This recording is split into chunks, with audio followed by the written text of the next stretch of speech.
best thinking on the subjects related to that. Because my goal in helping people is to help them experience less conflict.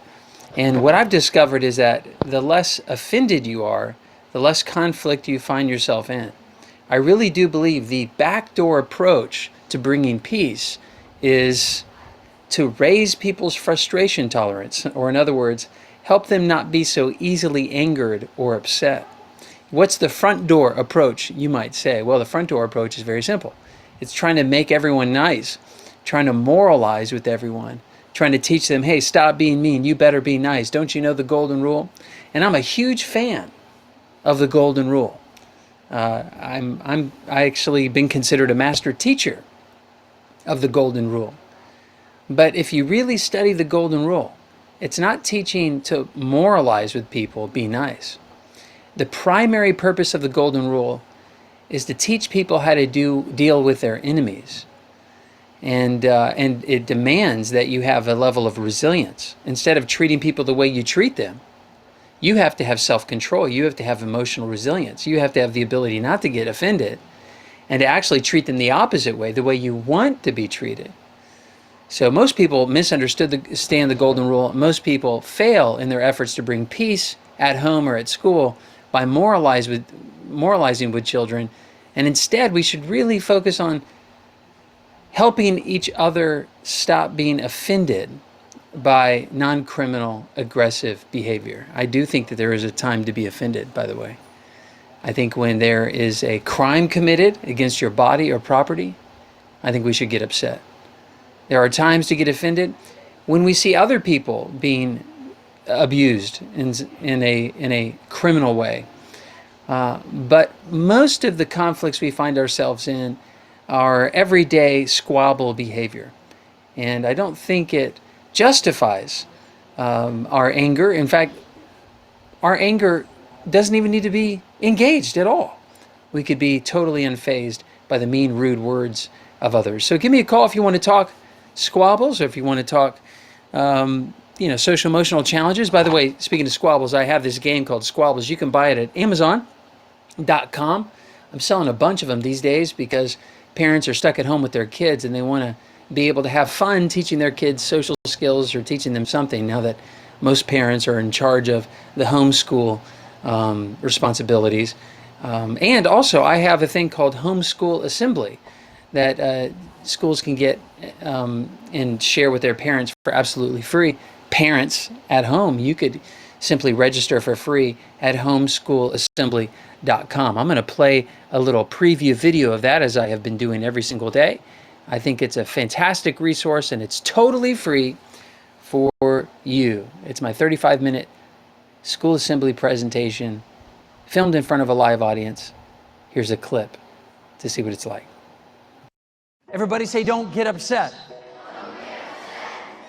I love my job. I get to help teach students how to get someone to stop being mean. I teach students how to systematically remove mean people from their life legally without any violence. There are 3 reasons why people are mean to you. You can see on the emojis behind me that maybe they're trying to be funny and you're the butt of the joke. They're being mean to you because they want you to get upset. And always, when it comes to humor, someone has to be the butt of the joke. And when you're the butt of the joke, maybe you're not liking that. But the second reason why someone might be mean to you is because they're hurt by you. You did something or said something, and now they're angry with you. They have the desire for revenge. You realize you've got a victim you're dealing with. Maybe the third reason why people are mean to you is because they like to control you. They love to see you suffer. They want to have psychological power over you, and they love doing that. But the same truth for all 3 is don't get upset. Be emotionally resilient. Everybody say resilience. If you're emotionally resilient, if you're mentally tough, if you're cognitively strong, if you have emotional intelligence to know why she's being mean and how to stop her, then she cannot mess with you. Everybody say, don't get upset. Don't get upset. I love my job. I get to help. I'm still trying to figure out this whole technology. Sometimes my little video clips loop, and that is super annoying. I'm sorry about that. Hey, many people have been asking me an update on Quaden Bales from Brisbane, Australia. I don't know how to say that city. And as you know, he was the kid with dwarfism that was really struggling, suffering tremendously. And he wanted to end his life. He was so sad because kids were calling him midget and not picking him for a team. And so it's a pretty awesome update I have. I'll read this for you. Some of you may be calling in to be part of my show today. All you have to do is call Brooks Gibbs Live. But here's what Yerika says. I got this email, let's see, Sunday night I got this from her. She says, I just want to let you know how proud I am of Quaden right now after he received a random video call on his Instagram account from a young kid who's been following his journey and sending him messages of support over the last month. This kid is 11 years old, who's been targeted by online trolls for supporting Quaden. And he was asking Quaden how he deals with the bullies and the trolls, the mean people in his life. I heard this child say that he hates school because of the bullies, and he says that he really has bad anxiety. He then went on to explain to Quaden that on one occasion, he was walking home from school and he was punched in the face, punched to the ground and kicked repeatedly. See that? See how we merge bullying, sometimes the words bullying, as a name calling and then physical assault. That's why the word's not very helpful. And Yerika knows that, but that's what this kid was saying. He was saying that he was being bullied by being called names and also physically assaulted. There's a massive difference between someone hurting your feelings and someone hurting your body or property. And we have to make that distinction with kids. Well, anyways, here was Quaden's advice for that 11-year-old kid. And by the way, Quaden is 9 years old, although people think he's 18. He's 9. Quaden said, yeah, I get teased at school and called a midget, and no one picks me on the team. And Yerika was saying she was fixing her granddaughter's dinner, and she was listening to the boys' conversation. And the boy asked Quaden what he should do about the bullies and the trolls, and Quaden's response was, someone told me, that someone's me, by the way, Brooks Gibbs, don't get upset, treat him like a friend, because if you get angry, you lose, and they win. Yerika continues by saying, I couldn't wait for Quaden to get off the call and give him a big hug as soon as he hung up, and I did just that, and I told him how proud of him I was. Amongst all this chaos in the world right now, I'm really learning to appreciate the simple little things in life. So I just want to personally thank you for the impact you've had on our lives. Thank you so much, Brooks, for the amazing work you do. It is truly appreciated. Much love and gratitude from a very proud mother of a very strong and resilient child. What an amazing turn of events from suicidal ideation to resilience, where the kid is actually counseling another kid. And remember the things I teach kids. Don't get upset. Treat him like a friend. Don't get upset. Treat him like a friend. Now, I'd like to break those down for you, since no one's calling me yet at brooksgibbslive.com. I want to tell you why I teach don't get upset, treat them like a friend.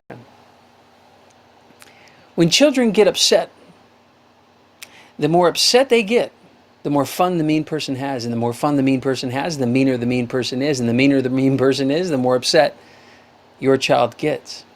And the more upset they get, the more fun they have. The more fun they have, the meaner they are. The meaner they are, the more upset your child gets. And the more upset your child gets, the more fun they have. And it's a downward spiral. And that is called the dominance behavior in sociology. They say, the reason why people are mean is not to make your day awesome. It's to ruin your day. They're not trying to give you good feelings inside. They're trying to hurt your feelings. And if you get upset, you lose. And they win. This is precisely what school psychologist Izzy Kalman had been teaching for 40 years. In terms of winning and losing, a child can understand the sociodynamics of the relationship. When I get upset, I lose, and they win. But when I don't get upset, I don't lose, and they don't win. Maybe you've seen on my videos, I do this little hand puppet. Kids like this. It's always good to role play or at least demonstrate what the aggressive behavior is. You're ugly, the mean person says. Be quiet. Never. If you get upset, be quiet. You lose, and they win. You're hurting my feelings. That's the point, dummy. I hate you. I don't care. See, you lose if you get upset with mean people. Now, obviously, I do think you should get upset if they're punching your face. Don't just stand there, it's all good. Don't just take physical assault like that. That's when you should get upset. But the vast majority of aggression, as I stated earlier, was aimed at hurting your feelings, not your body or property. So when they say you're ugly or you're mean or no one wants to hang out with you, it's up to you whether you're going to get upset. And if you get upset, you lose and they win. Parents, we need to teach children how simple it is to stop the imbalance of power by being empowered with resilience. I hate your guts. That's nice. So you don't have to take offense. You don't have to get all angry and upset.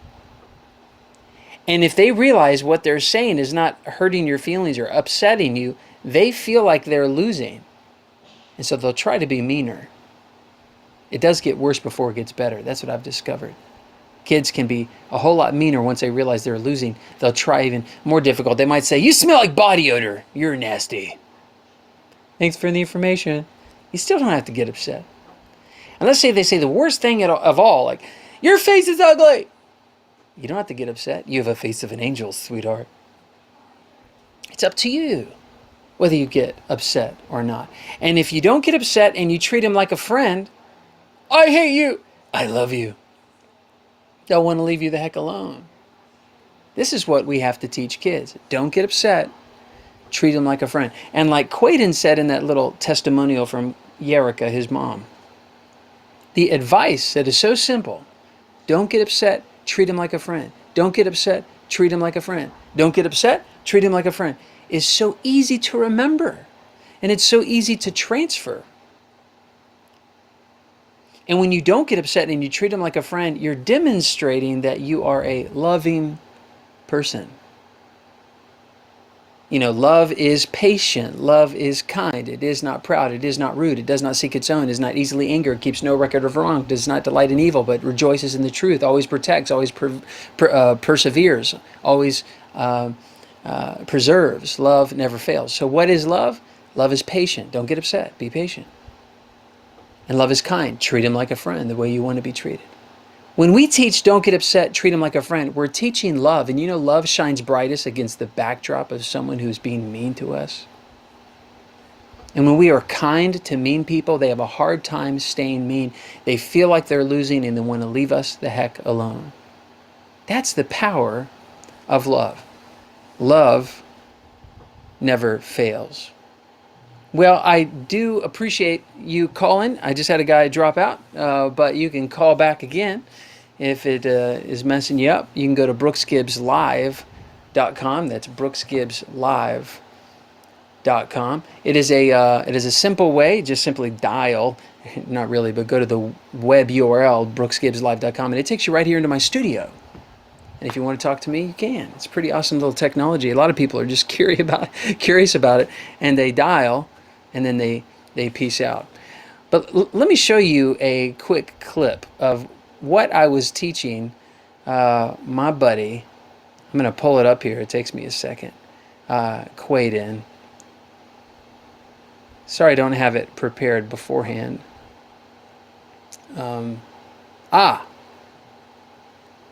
Let's do this. Let's play this because this is what a lot of the excuses I get from parents who don't agree with what I teach. They're offended by what I teach, and I'm teaching don't get offended. And they are offended, and they say, you're victim blaming. That's the cheapest shot you could take by saying I'm victim blaming. It's not true. I'm not blaming victims. I'm empowering victims. Listen to this. We need to teach the truth, the whole truth, and nothing but the truth about words. Yes, words might wound, and they have the potential to hurt, but only if you let them. Dr. Albert Ellis from Rational Motive Behavioral Therapy, the forerunner of cognitive behavioral therapy, put it this way in a very simple ABC format. Everyone in here say A, B, C. He says, A, there's an activating event. I don't like you. C, there's almost instantaneously an emotional consequence. That hurts my feelings. And A and C happen so fast, we are convinced, although we're under an illusion, that A caused C. Because I was doing just fine today, enjoying my yogurt, until some jerk came over here and said, I don't like you. And then I was flooded with negative feelings. Therefore, he hurt my feelings. I was possessed by anger. Therefore, he angered me. Something triggered in me. Therefore, he pushed my buttons. You upset me. You angered me. You pushed my buttons. You hurt my feelings. But the scientists, the social scientists would say, that's not true. That's an illusion. It's a lie. It's not A that causes C, because in between A and C is the letter what? B, and that's my belief system. It's not what you said that caused an emotional consequence, but it's what I think about what you say. It's what I think about what you do. It's my interpretation of the activating event that caused my emotional disturbance. We have to make this connection to children. We have to help them understand. The same person can do the same thing to someone else and they don't care. But when they do it to you, you fly off the handle in anger. Don't you realize your contribution to your own suffering? Well, that sounds like victim blaming. You're a victim blamer. How could you blame the victim for suffering when they need our comfort and our protection? Oh, stop it. I'm not blaming a victim. I was one. I love that child. I care about that kiddo. I don't want them to suffer. Why do I do what I do? Because the first part of my career, I ignorantly communicated a message of kindness. Stop being mean. Be nice. Don't you realize the damage you're doing to a child? They could kill themselves. And then I realized when I left a place, you cannot moralize with children. They will still use whatever works for them to psychologically dominate another person. Aristotle said 2,400 years ago, one thing government can never do is make its people moral. It's an exercise in futility to try to make a kid nice, to enforce niceness, and it's a violation of the golden rule. Fundamentally, you wouldn't want people to make you nice. You want the freedom to choose to be nice or not.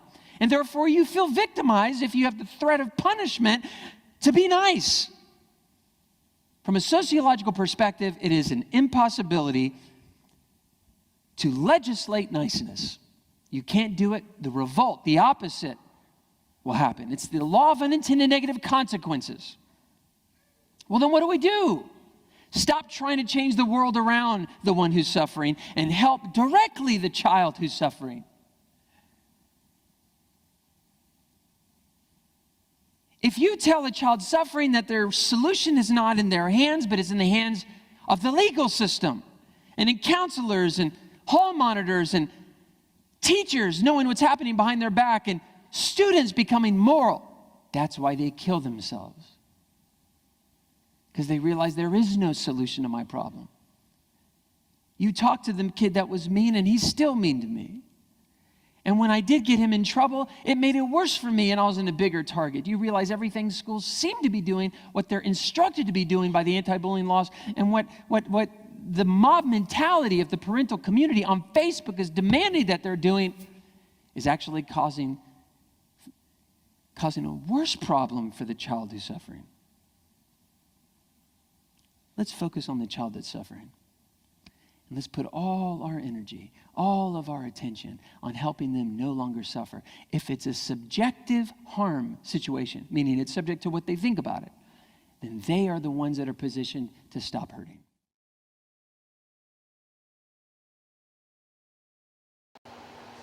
Well, that was awesome. That was a clip from a parent presentation that I did.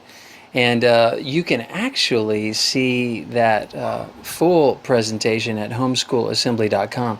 I give parents access to that parent presentation I did in Michigan, one of my favorite school districts that I've been working in for 7 or 8 years. But the point is very valid that we can't make everyone nice, but we can empower children to enjoy their life in a world that is not nice. And I think that is the ethical thing to do.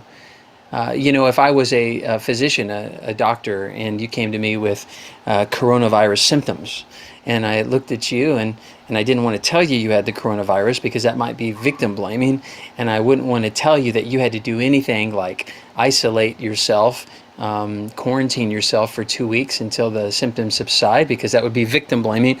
If I didn't want to tell you the cure, maybe this antibiotic coupled with this medicine that's an anti-malarial drug, not to get all political, but that would really help you get over it quicker than normal. But wouldn't want to tell you that as a doctor because I would be victim blaming.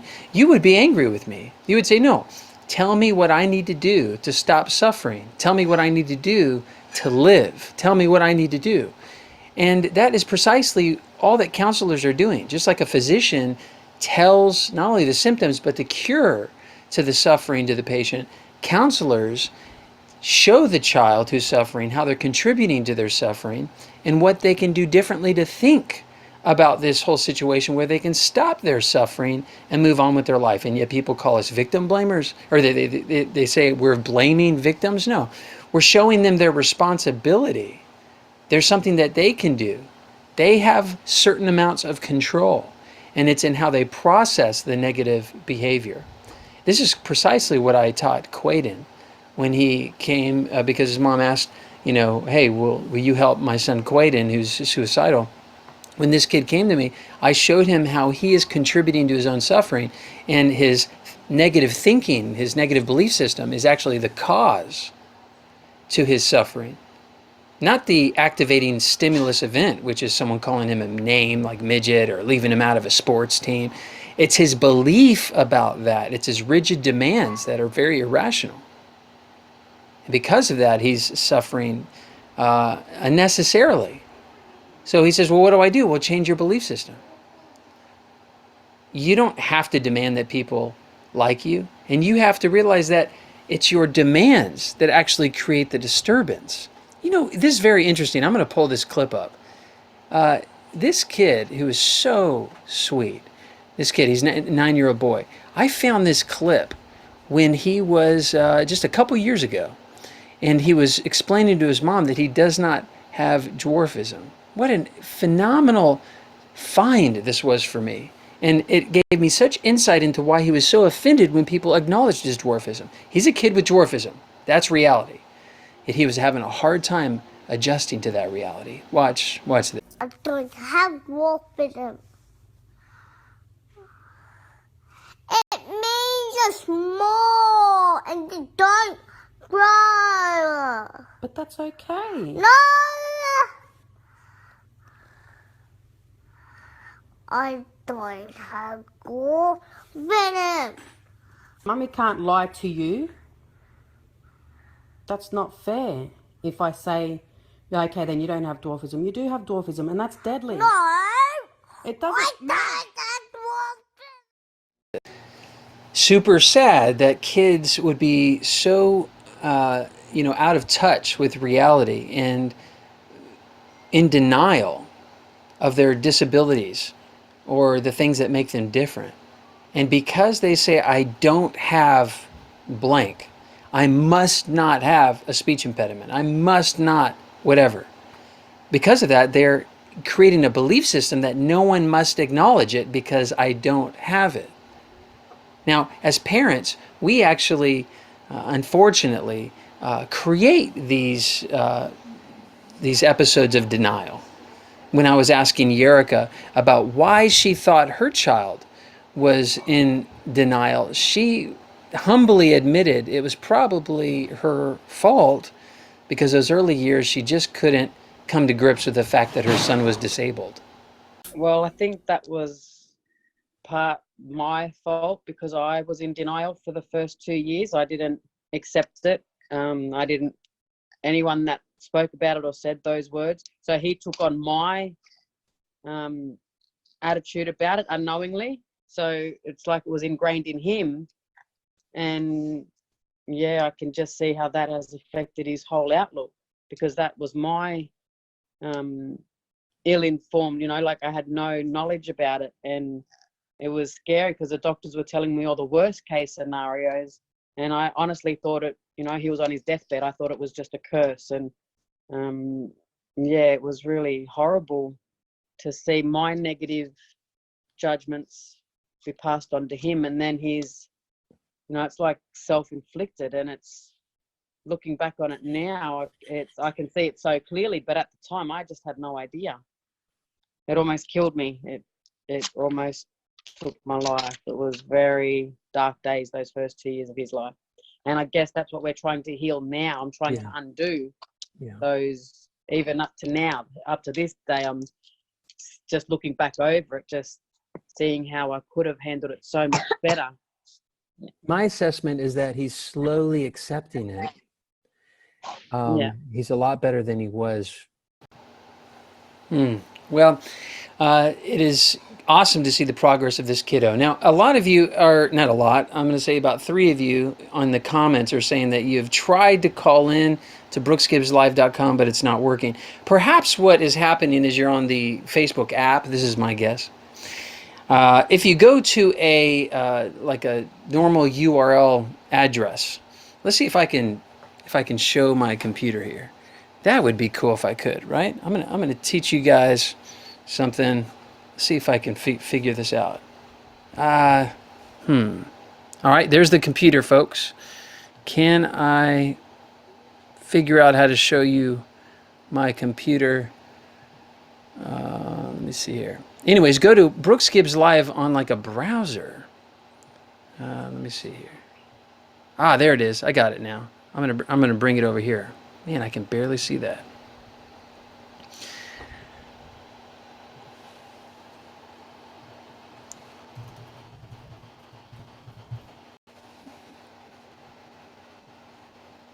There you go. I just put it on brooksgibbslive.com, as you see in the browser, and so what it does is it immediately connects you to enter your name and email. Now, this can also be on the phone, but if you have an iPhone, by the way, if you have an iPhone, then you may not be able to get it. You have to download a thing called Stage 10. So I hope that makes sense. Hope I didn't lose a bunch of you going tech, but I'm getting some comments from folks that are saying, we're trying to call in, dude, but it's just not working. So sorry. And because it's not working, that's super lame. Anyhow, I really appreciate the whole, okay, here we go. Kimberly tried to call in. Kimberly, I apologize. Let me just read what she says, and then maybe I'll just comment on it the best I can. Kimberly says, I've got 4 kids, 11, which is a girl, 10, 8, 6. They are all boys. And these boys are at each other's throat all the time. They're constantly fighting, both verbally and physically, and our daughter Sophia just hides in her room to avoid it. Our oldest son has ADHD, ODD, and depression mood disorder, so he's so sensitive. He has such a hard time with mood regulation, self-control, and I've just seen that trickle down to all the boys. I guess there are so many different things that need to be addressed. Where's the best place to start? I've been showing them your videos for a while and preaching the same message to them, but nothing is changing. So this is a legit challenge that this mama has at home. She's got her hands full, and you really start to wonder, like, man, this is not the way my life was supposed to turn out. And first of all, so the first thing I would say to the mama is, you have to love the life you have and not the life you wish you had. Because if you insist on having the life you wish you had, you will constantly be in a state of regret. You will constantly be upset and discontent with your whole lot in life. So it's you kind of adjusting to the reality of your unfortunate situation. And so that's a real challenge, just saying, okay, I love the life I have, not the life I wish I had. The second thing is the most mature needs to do the initial changing. So if you've got one child who is super sensitive with a long list of disorders, then the best thing you can do is to teach the other children how to exist with this person in their life that doesn't seem to be changing. So teaching them how to not be offended by it is probably going to be the best strategy. Teaching them and role-playing with them. And you don't want to do this in the presence of the one with the mood disorders and all that. You want to do this individually, where you're confiding in them and you're saying, can you do me a favor? I've got a real request for you. I really need help in this area. Your brother, I know he does things that are difficult. I know he's constantly freaking out. He's very moody. He has meltdowns. He has manic episodes, and we're trying to deal with that. His brain is wired different than all of ours, He has a disability, and I know it's frustrating. I wish this wasn't the situation, but this is the situation. And so what I'm going to need to do is encourage the mature children in this home, the other kids, to be strong and to learn how, and just role play it. And Kimberly, I think you just tuned in soon, but you've got my video on your screen share, not necessarily your webcam, which is an odd thing I've never done before. I think it's going to create a vortex. She just called in, Kimberly. Sorry, sweetheart.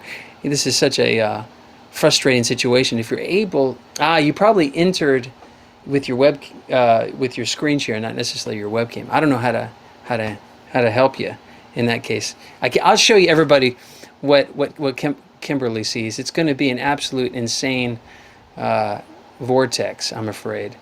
Here, she's trying to get in here. 3, 2, 1. Do you see? Okay, can you mute it?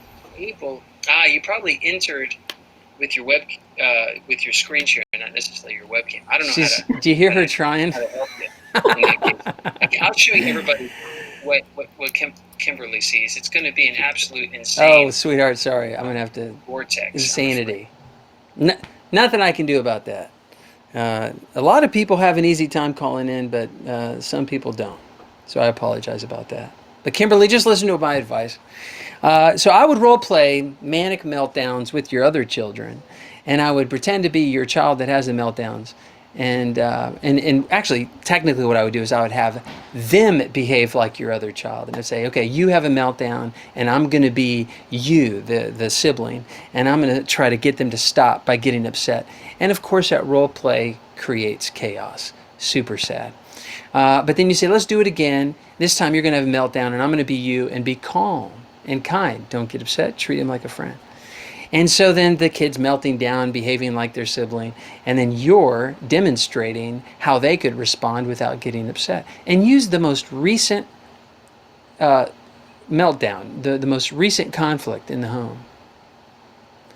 And so if you could, what I did with this morning, I went up to my oldest, my 13-year-old, and I said, today, can you really make an effort not to get offended by your little brother? Can you really make an effort? I put my arms around him. And I said, and look, I reward resilience. If you can show patience around them, even when they melt down. Yes, I will, I promise.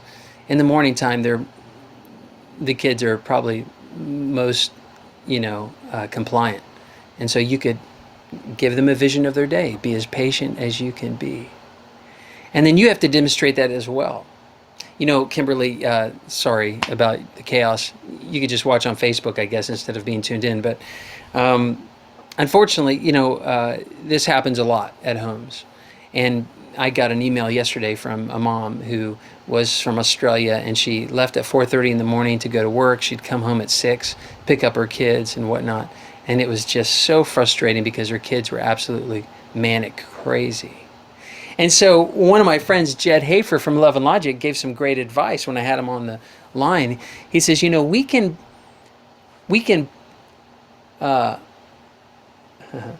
process out loud. We can let kids hear our coping techniques out loud in real time. In other words, okay, I'm getting really frustrated right now, the parent says. You're really freaking out, and I'm not sure how to handle this right now, but I'm trying to stay calm. I just wanted to let you know that I love you unconditionally, and this is not a good representation of who you really are, and there's going to be consequences if you do something really destructive. But I'm not going to get upset with you right now. I'm going to just hold the line, hold the boundaries as you cope out loud, and you go through your coping techniques out loud. You're demonstrating to the other children how to internally cope, and you're also helping the child who's manic realize what a pain they're being in, the suffering that they're causing you. So that's a little bit of advice. I had so many technical issues in this particular call. Half my brain was working, and I apologize, Kimberly. I'm going to put more thought to it, and I'll email you my more intelligent response. But we have a kid calling in. His name is Juan, and I'm going to be talking to Juan. Juan, you're not wearing headphones, so just turn down your computer a little bit, and I'll bring you in the show. How are you, pal? Hi, How old are you? I'm 12 years old, 12 years old. Juan, where are you from? Colombia. I thought you were going to say Colombia. Ha- have we spoken before? Yes. Ah, awesome. Good to. And you have a sister, Yes. and her name is starts with an L. No. No. Oh, Elise. Elise. I got it. How are you, Juan? Good, thank you. What do you want to chat about? The thing is that my mother is a pediatrician and she's frequently go to shifts and take care of kids with coronavirus. And when she goes to the shifts, I am always scared because, well, it's coronavirus. Hmm. and and when she gets home again, she always don't touch me. I will take a shower and then we talk again. So Yes. and in these times she cannot say no. I have work to do. She needs to go yes or yes. And the thing is that the day of my birthday, she probably will be on a shift. So I am very sad. Yeah. So she's working a lot, and you're also afraid that the coronavirus might be contagious for you to get. Is that correct? And for my mother. Yeah. I was hoping you'd say that. I was hoping you'd say that you're concerned for her. Well, Mm, your mom is a pediatrician, which means she has been to school. She understands viruses, correct? yes. What does she say about her fear if she does get it? Which is very likely, of course. But is she afraid? Uh, Actually, she's not so afraid because when she takes care of kids with coronavirus, she uses a special mask for she don't get coronavirus. But I'm always afraid of that. All right. Well, when we are afraid, it is important to think about the facts. If she does get the coronavirus, she develops what's called antibodies, which keep her or prevent her from most likely getting it again. There was a Senator Ron Paul here in the United States who received the, got the coronavirus, and now he's volunteering in hospitals because he, technically, according to this latest research, can't get it again, or he's less likely to get it again. So he's actually more helpful to the patients because he has had it and he built up his antibodies. So do you understand that concept? That's what a Yeah. vaccine is, by the way. You get it so that you can build up the antibodies to prevent from getting it again. So would it be can you see that it could actually be a good thing if your mom does get it and comes through it healthily? Do you understand that? Mm-hmm. Okay. You're All right, so right. that's fact number one. So if she did get it, is that the worst news in the entire world? I think so. No, I don't think so. I think if Uh, she got in a car accident, that could be fatal. But if she gets a coronavirus, she's probably going to be able to be okay. So it's not the worst, most devastating news if she does get it. Do you understand? yes. In fact, she may be better positioned to help patients at work if she does get it. It could actually be a good thing, is what I'm saying. So that's fact number one. Fact number two is you're young, and if you contract the virus, will it? What are the chances of it killing you or causing permanent Mm, damage? Do you know? mm, yes. It's 0%, I think. yeah. Well, very, Or very very yeah. low. Infinitesimal. It's very, very low. Um, for some reason, this virus does not really hurt the younger population. Your mom would know why. So if your mom is not afraid and she is confident that she's taken precautions, and you realize that the facts are you're probably not going to be harmed permanently from getting it, I actually think you could take fear and kick it in the rear end, throw fear in the trash, and say, you know what? If we do get it, bring it. It's gonna make me stronger. Have you ever heard of that song? What doesn't kill me makes me stronger. Mm-hmm. Of course you have. I don't know why American Yes, I artists hear it. have a global audience, but they do. People all around the world, like Colombia, uh, love our music. So I think you're okay. It's wise to take precautions and wash the hands. But I don't think it's okay Yes. to be afraid perpetually that your mom might get hurt and you're going to get hurt, because it's likely not gonna be devastating. Your sister's Okay, there with that you. What do you think, yes. sis? Um, I think it's like okay and not so okay because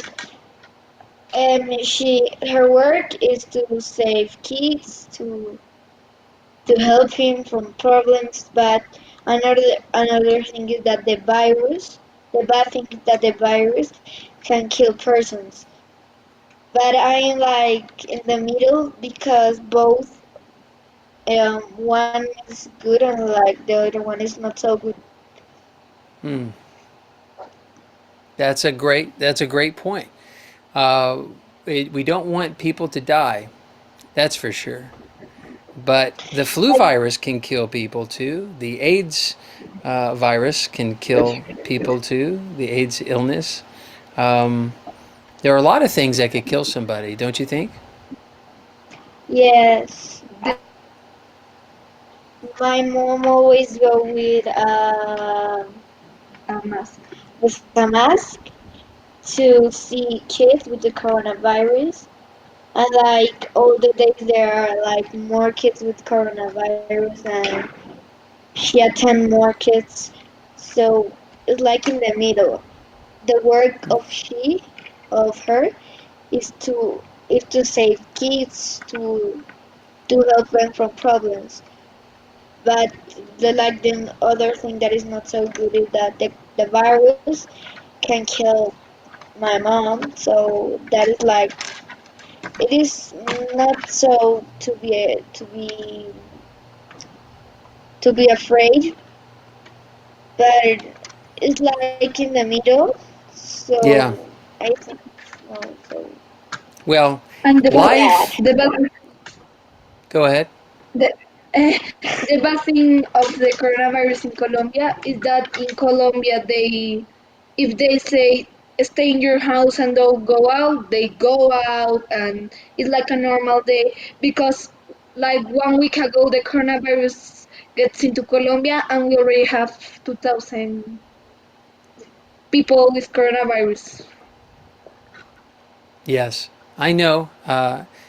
It's unfortunate that people don't cooperate with the national, executive orders from the government. But that's the thing. People are a little bit rebellious, and they don't mind taking risks, and they don't mind getting it, even though they're probably not thinking that they might spread it to somebody else.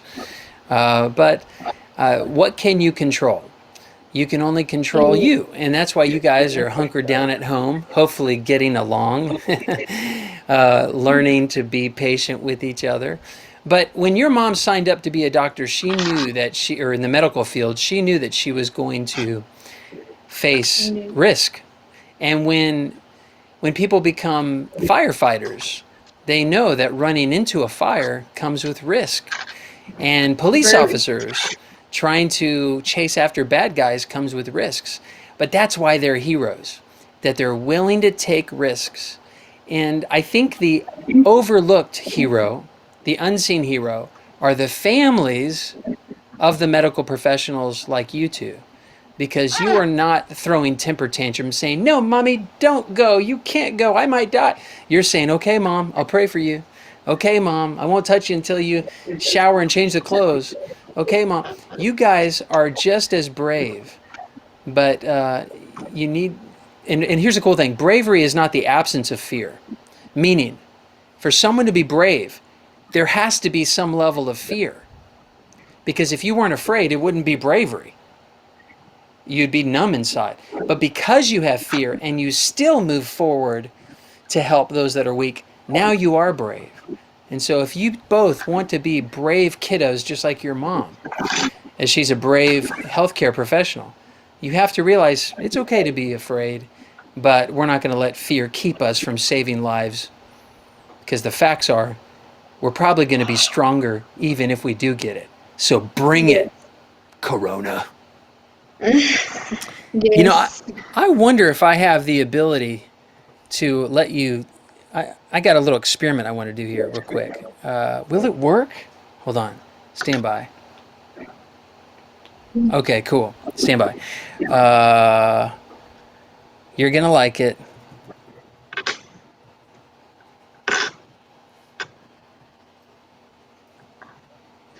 Oh, here it is. It'll just take me a second. This is ridiculous. Okay, stand by. Because I'm doing everything on my computer, and you're my last call for the day, so thank you so much for calling. I'm gonna take this moment to play a little game with you guys. You're gonna be able to talk with someone real quick. It's taking a while. My computer's slowly loading up. And here it comes. Let me ask you real quick. What grades are you both in, Juan? 5th grade. 5th grade. And what about you, Elise? In second grade. Second? Really? In How old are second you? grade. Oh, okay. I'm 8. I know that I am too small, but doesn't matter. Awesome. She's intelligent. Yeah. Yeah, mom knows. That's intelligent. It's not working. Why is my... Oh, here it is. Hold on. Sorry, guys. I know it's super boring watching me do this. No, don't worry. You're watching me do nothing here. Okay, I think... I wish I had this ready earlier. I have this little guy that I wanted to show you on the screen, but I get the spinning bar on my whole computer. It's like a spinning little wheel. Okay, here it comes. There it is. Check 1, 2, mic test. Okay, I'm gonna see if this works. Oh boy. All right. Oh shoot. All right. You see me in frame? Let me see if I can bring this guy in. Do you see who that is? Yes. Yes, it's coronavirus. It's Corona. Coronavirus. Slowly but surely my computer's booting up. He's a puppet. I wanted to have you talk to him here for a second. This is so boring. Here it is, 3333. See, all my meters are going. Now we're about good. Check 1, 2. Okay, oh man. The spinny wheel thing over his eyeball. Now is your mom on the... Can your mom hear me? Yes, I can hear you. Okay, cool. Are you guys at the peak level yet with the coronavirus? Yes. Yes. Yes, actually, I saw it last night. Okay, so it peaked last night. So it's only going to get better from what I understand, right? Less painful? We are expecting it to get worse during the next weeks. Yes. Oh, okay. And over the next week, you're going to... do you have enough hospital beds? Are you guys prepared? Do we what? Excuse me? Do you have enough hospital beds? Are you guys feeling prepared? Right now, we have enough beds, but in our city, we expect to have a few beds for all the people who's gonna get sick. Yes, it's like in many cities of Colombia. Cities of Colombia, Mm-hmm. the beds are like are full Right. are full, and many people they're like waiting in chairs. Actually, we don't like that our mom come with a uniform with like a mask, glasses, and Hmm. we don't like to see that this because like she had 10 kids and she get the coronavirus. It's Right. kind. We are taking care of ourselves when we use Yeah. protection. But Yeah. as far as we know, 70% of us will get sick. So just to take care of us. And when you think about getting sick, what are the? I mean, would you stay at home, quarantined, and knowing that your children might get it, or do you have to go somewhere else? I mean, what would you do? If I get sick, I have to stay at home and Right. maybe sleep in another bedroom Mm. and keep my kids apart from me. But just if I get sick, if I don't, Probably my I will mom. be with them. Probably my Right. mom. Probably my mom needs to sleep in the room of Sleep in the the bed of the cleaning. cats. The No. sleep in the bed of the cats and in the cleaning. Uh, but actually, we just had like we sleep my brother and I in the same room, and my mom and my dad in the same room, Another room. in another room. Mm-hmm. So we don't know if our mom gets coronavirus. She will in what in one room she will be maybe in the cat's bed. Better than We the have like a doghouse. little room I here, want to so sleep with the cats. It's good to have a sense of humor about these things. You know, it's good to laugh. Now, have you? There's a phrase in America. It's called "the battle is won before it's fought." In the preparation phase. Am I glitchy? Can you hear me? Okay. Yes. yes. Okay. Yes, I am glitchy, and you can hear me. Okay. Okay. I'm still trying to pull up my Corona puppet, but my computer's so slow. I need to get a new computer. But anyways, uh, I would kind of There like is we no do fire. internet. There's internet. It's just slow. Um, Okay. Mom, what I would do is I would do a day as if you were quarantined. So whatever is your next day off, if you have a day off, I would prepare the whole family for how it would be in the event that you get the coronavirus. That way, they're prepared like a fire drill. They're not, they know exactly what to do. Are you understanding what I'm saying? Yes, yes, I understand. I know it'd be inconvenient. Maybe you can do it for half a day or just the morning time or something like that. But that way, when you find out in the event you do get it, it's not as devastating, and the kids have already gone through the whole process. So if this doesn't work now, then I'm just going to quit trying to get my Corona puppet up. It's really a cute puppet. I know it's actually ugly, uh, but Yes. unfortunately, go ahead. ¿Qué quieres decir? That in the classroom we were in science, and they Hmm. were telling us that we should wash our hands. So we actually they said all the days we had school after after we had lunch. We need to wash our hands like 30 seconds. And there were many girls that said that it's very cute, but it's not so cute because it can make you sick and it Yeah, can die. totally. Well, I'm so sorry. My computer is not cooperating. I had this really cool little puppet.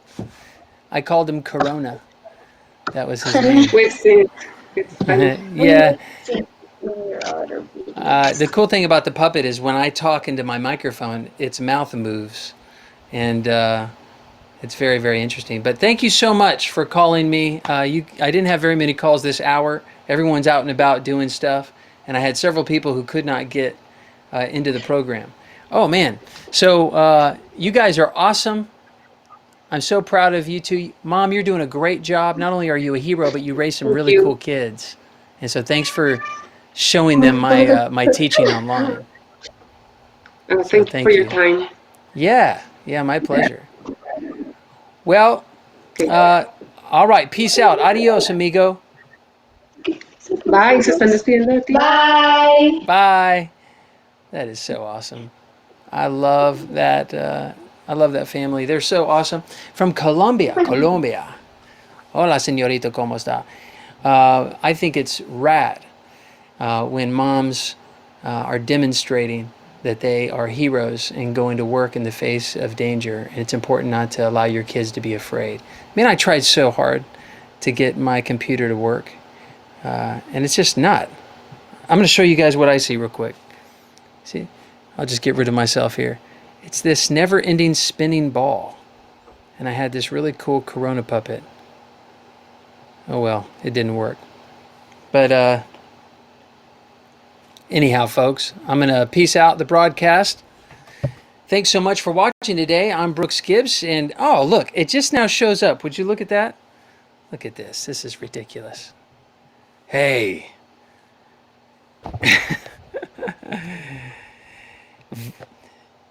Coronavirus has rights too, you know. Use less soap. What do you need? Toilet paper? I don't care. That was the dumb. That was the dumb thing I was trying to, folks. Anyways, didn't quite work. Maybe next time. God bless you guys. Thanks for watching Brooks Gibbs Live. I'm going to figure out this technology so I'll have better shows in the future. God bless you.